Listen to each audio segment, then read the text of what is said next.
in this video we will be teaching you how to properly don and doff a Papr. What you will need is a designated clean surface, a Papr hood, a Papr hose, and then the motor. You'll also need a battery that you will take off of the charger, and you'll want to make sure that it is fully charged. Then you will test the unit to make sure it is in proper working condition by turning it on and placing the flow meter inside. And you will see that the orange ball rises above the blue tape, which means it is working perfectly.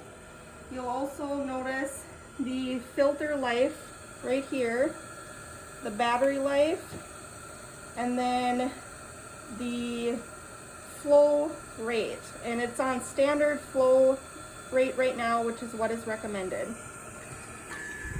Next, you will put your hose in and attach the hose to your Papr hood. And then you will use the adjustable waist belt and place the motor on the back, and then put your Papr hood on, chin first. And you'll notice that she's wearing her mask still, which is recommended but not required. You'll want to note when you put your hood on that the gray piece goes straight across the forehead, and make sure that the air hose is unplugged from any ponytails or hats. Okay? Then you will perform hand hygiene for at least 20 seconds. And then you can put on your clean gown. If you're going to be using a stethoscope in the room, you'll need to have your Papr flaps on the outside. If you're not going to be using a stethoscope, then you can put the gown right over the flaps.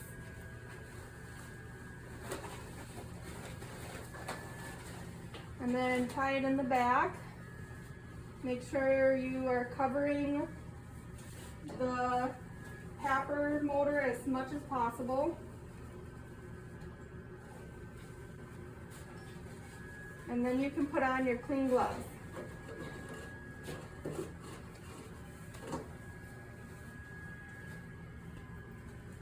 Okay.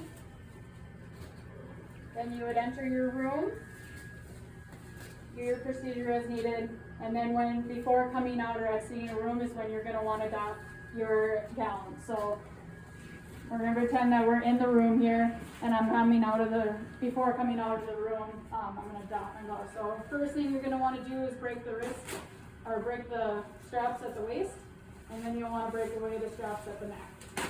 You'll want to ensure that you're rolling the gown away from you and rolling your gloves up inside. Okay. You'll dispose of your gown. Again, this is still in the room. You'll want to perform your hand hygiene for at least 20 seconds before exiting the room.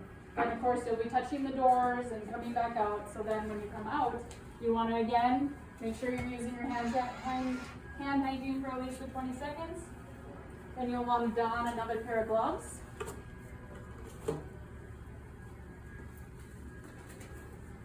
Next, we have a designated dirty section. And this is where you're going to take your Papr off. So you'll unclip, set down the Papr unit on the dirty section, remove the hood, and allow that to drop on the dirty section as well. Now you'll clean your Papr. You want to use the recommended disinfectant agent for the amount that's contact time that's initiated. For this, you want to make sure you're not spraying directly onto the motor. Some of the liquid can get into the batteries and erode it, so make sure you're using the proper technique with the wipes and wiping this off. Okay? Once you get this all cleaned and disinfected, you'd move it over to your clean section. Make sure you're cleaning your dirty section off. Okay? And then you'll make sure you'll remove your gloves and perform hand hygiene.